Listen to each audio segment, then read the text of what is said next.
மத்திய அரசு இந்த ஆண்டிற்கான பட்ஜெட்டை தாக்கல் செய்திருக்கிறார்கள். குறிப்பாக மத்திய நிதியமைச்சர் நிர்மலா சீதாராமன் இந்த ஆண்டுக்கான பட்ஜெட்டை அவர் அறிமுகம் செய்திருக்கிறார். குறிப்பாக அந்த பட்ஜெட்டில் என்ன சிறப்பான விஷயங்கள் இருக்குன்றதை பார்க்கறதுக்கு முன்னாடி குறிப்பாக ஒரு ஆண்டுக்கு குறிப்பாக 12 லட்சம் வரைக்கும் இந்த வரி ஏய்ப்பு அவங்களுக்கு செஞ்சுருக்காங்க.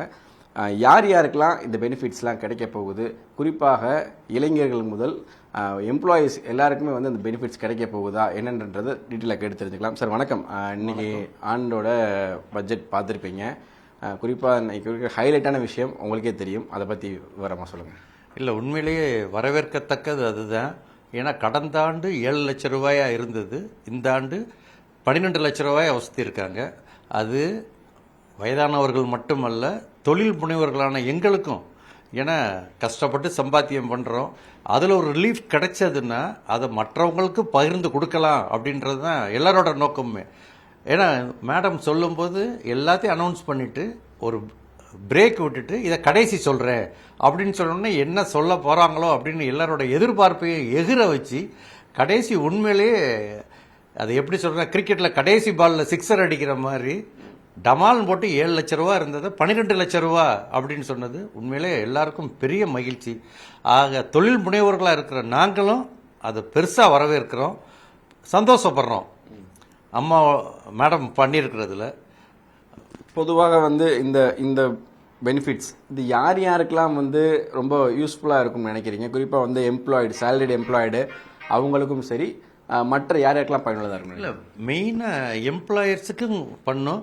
எங்களை மாதிரி சிறு குறு தொழில் பண்ணுறவங்களுக்கு தான் இதோட பலன் ஜாஸ்தி இருக்கும். ஏன்னா நான் பட்ஜெட்டுக்கு முன்னாடியே என்ன கேட்டோம்னா, கார்ப்பரேட் நிறுவனங்களுக்கு இருக்கிற டேக்ஸ் பெனிஃபிட் சிறு குறு நிறுவனங்களுக்கு இல்லை. அதை அரசாங்கம் கன்சிடர் பண்ணணும் அப்படின்னு மேடத்துக்கு நாங்கள் ஒரு மாதத்துக்கு முன்னாடியே நாங்கள் ரிக்குவயர்மெண்ட்ஸ்னு சொல்லி கேட்டு பண்ணியிருந்தோம். நாங்கள் அதுக்கு உண்டான பதில் பட்ஜெட்டில் வரும்னு எங்களுக்கு பதில் அனுப்பிச்சிருந்தாங்க. உண்மையிலே இது ஒன்று பெருசு பண்ணியிருக்காங்க.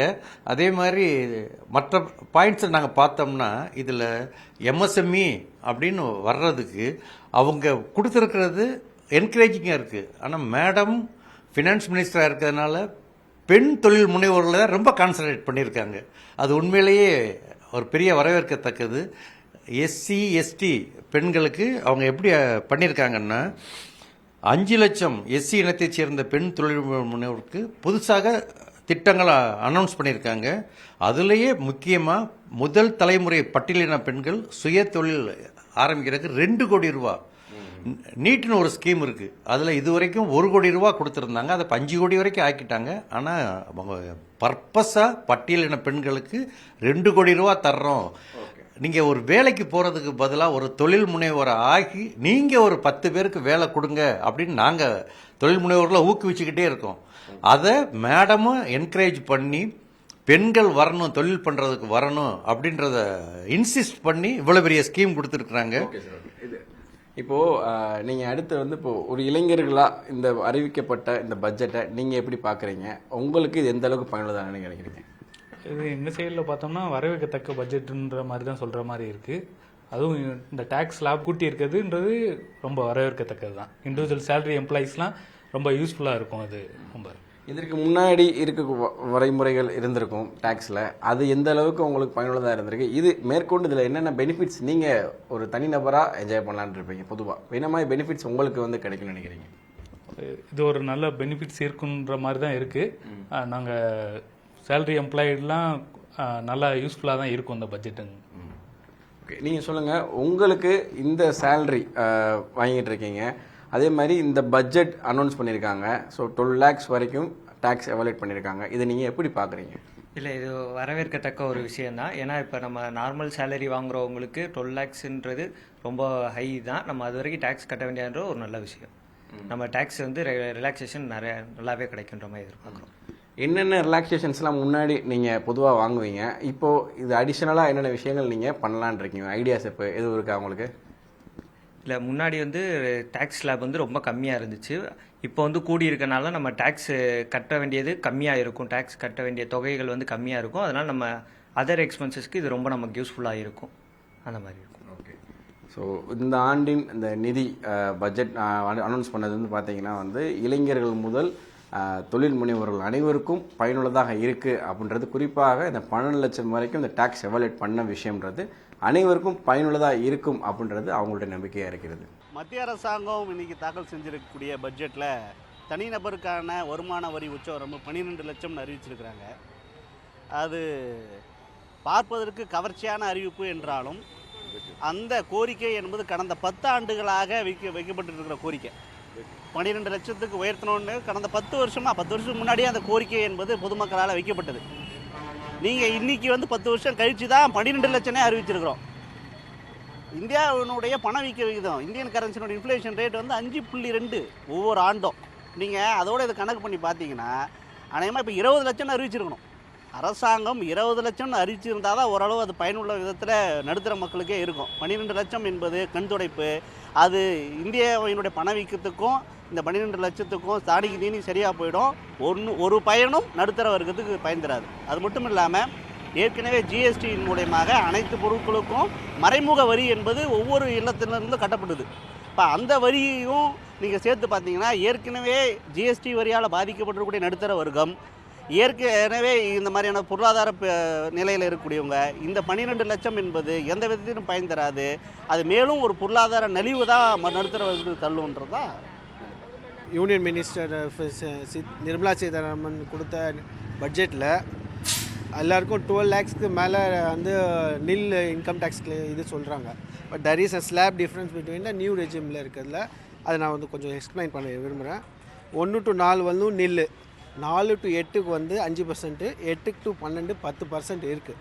அந்த டோட்டலாக 12 lakhsக்கு நில் சொல்கிறது நல்ல வரத்தக்க தான். பட் இந்த கிளாரிஃபிகேஷன், இந்த 10% 4-5% இருக்கிறதும் கொஞ்சம் இது இருக்குது. அதுக்கப்புறம் ஸ்டாண்டர்ட் டிடக்ஷன் இன்க்ரீஸ் பண்ணியிருக்காங்க 50,000லேருந்து 75,000. அது ஒரு வரத்தக்க டிடக்ஷன் தான். சாமானிய மக்களுக்கும் நல்ல ஒரு இது தான். பட் அந்த 12 lakhs டோட்டலாக நில் இருக்கிறத கிளாரிஃபிகேஷன் மட்டும் இருந்தால் ரொம்ப நல்லது. இதுக்கு இப்போ இந்த நியூ ரிஜிமில் அவங்க கிளாரிஃபிகேஷன் சொல்கிற அந்த 5% 4 to 8 lakhsக்கு 5% சொல்லியிருக்காங்க. 8 to 12 lakhs 10% சொல்லியிருக்காங்க. இது யாருக்கு பொருந்தமானது அண்டு 12 lakhsக்கு இல்லைன்னு சொல்கிறது யாருக்கு பொருந்தமானது மட்டும் கிளாரிஃபிகேஷன் கொடுத்தா ரொம்ப நல்லா இருக்கும். 7 லட்சம் இருந்துச்சு. ஆமாங்க சார். ஃபஸ்ட்டு முதல்ல 5 லட்சம் இருந்தது, அதுக்கப்புறம் 7 லட்சம் பண்ணியிருந்தாங்க. இப்போ 12 லட்சம் பண்ணியிருக்காங்க. இந்த வரி விதிப்பு ஏழை மக்களுக்கான அறிவிப்பு தான். ஒரு வகையில் இது நல்லது தான். ஆனாலும் இன்னும் கொஞ்சம் அதிகமாக இருந்தால் நல்லா இருக்குன்னு எதிர்பார்க்குறோம் நம்ம. ஏன்னா எல்லாருடைய வாழ்க்கை தரமும் எல்லாருமே கொஞ்சம் உயர்ந்துட்டு தான் இருக்காங்க. அதே சமயம் வருமான வரி எல்லா வகையிலையும் வரிங்கிற விதத்தில் எல்லாத்துலேயும் வரி கட்டிகிட்டு தான் இருக்கும். ஸோ வருமான வரிங்கிறது இல்லாமல் இருந்தால் நல்லது தான் எங்களுக்கு. இன்னும் எவ்வளோ தூரம் ஆக்ஷன் பண்ணால் நல்லா இருக்குன்னு நினைக்கிறீங்க? இப்போ 12 சொல்கிறாங்க. ஆமாங்க சார். இன்னொரு 3 லட்சம் வரைக்கும் அதிகமாக இருந்தால் 15 வரைக்கும் இருந்தால் நல்லாயிருக்கும்.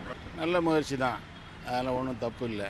ஏன்னா மக்களுக்கு பாதிப்பு இல்லாமல் நல்லது பண்ணுறது செய்கிறாங்க, நல்லது தான். வருமானம் அதிகமாக உள்ளவங்களுக்கு எந்த பிரச்சனையும் கிடையாது. வருமானம் இல்லாதவங்களுக்கு என்ன செய்ய போகிறாங்க? இந்த மத்திய அரசாங்கம் என்ன செய்ய போகுது? பெட்ரோல் விலை குறைக்கணும். முதல்ல பெட்ரோல் விலை குறைச்சாங்கனாக்கா ரொம்ப சந்தோஷமாக இருக்கும், சௌகரியமாக இருக்கும். இது வரவேற்கிறீங்க? கண்டிப்பாக. என் பேர் விஜய்னா, நான் மிண்டாவாஸ்டில் ஒர்க் பண்ணிகிட்ருக்கேன் 10 இயர்ஸாக. இப்போது மத்திய டேக்ஸ் பேரில் பார்த்தீங்கன்னா, அதாவது கம்பெனியில் ஒர்க் பண்ணுறவங்களுக்கு இதுக்கு முன்னாடி 7 லட்சம் வரைக்கும் சம்பாதிக்கிறவங்க டேக்ஸ் கட்டக்கூடாதுன்னு சொல்லியிருக்காங்க. அதுக்கு மேலே சம்பாதிக்கிறவங்க டேக்ஸ் கட்டணுன்னாங்க. இப்போ பார்த்தீங்கன்னா இன்னும் 12 லட்சம் வர வரைக்கும் இப்போ கொடுத்துருக்காங்க. அது ரொம்ப வரவேற்கத்தக்கதாக இருக்குது. ஏன்னா இந்த 7, 8, 9, 10 லட்சம் வாங்குறவங்க பார்த்தீங்கன்னா கட்ட தேவையில்ல. இதனால அவங்களுக்கு ரொம்ப எப்படி சொல்கிறது, ஃபேமிலிக்கு கொஞ்சம் கூடுதலாக ஒரு இது இருக்கும். ஏன்னா 12 லட்ச ரூபா வரைக்கும் கொடுத்துருக்காங்க. இது நல்ல ஒரு வாய்ப்பாக நாங்கள் பயன்படுத்திக்கிறோம். அதுவும் வரவேற்கத்தக்கது. எனக்கு என்னோட பேர் லோகநாதன், நான் டாக்குமெண்ட் ரைட்டராக இருக்கேன். இப்போ பார்த்தீங்கன்னா மத்திய பட்ஜெட்டில் நிர்மலா சீதாராமன் பார்த்தீங்கன்னா போன பட்ஜெட்டில் 7 லட்சம் வரைக்கும் டேக்ஸ் இல்லைன்னு சொல்லிட்டு அறிவிச்சிருந்தாங்க. இந்த பட்ஜெட்டில் பார்த்தீங்கன்னா 12 லட்சம் வரைக்கும் டேக்ஸ் இல்லைன்னு சொல்லிட்டு அறிவிச்சிருக்காங்க. இது நடுத்தர மக்களுக்கும் ரொம்ப பயனுள்ளதாக இருக்குது. இது பார்த்தீங்கன்னா இப்போ மத்திய அரசாங்கம் இந்த வரி விதிப்பால் பொதுமக்கள் ரொம்ப மகிழ்ச்சியாக இருக்கிறாங்க. அதே போல் மாநில அரசாங்கமும் டேக்ஸ்ங்கெல்லாம் குறைச்சாங்கன்னா மக்களுக்கு ரொம்ப பயனுள்ளதாக இருக்கும். பத்திரப்பதிவுத்துறையில் பார்த்தீங்கன்னா நிறைய டேக்ஸ் விதிக்கிறாங்க. அதையும் குறைச்சாங்கன்னா மக்கள் இன்னும் பயன்பெறுவாங்க. செய்திகளை உடனுக்குடன் தெரிந்து கொள்ள உடனே சப்ஸ்கிரைப் பண்ணுங்க.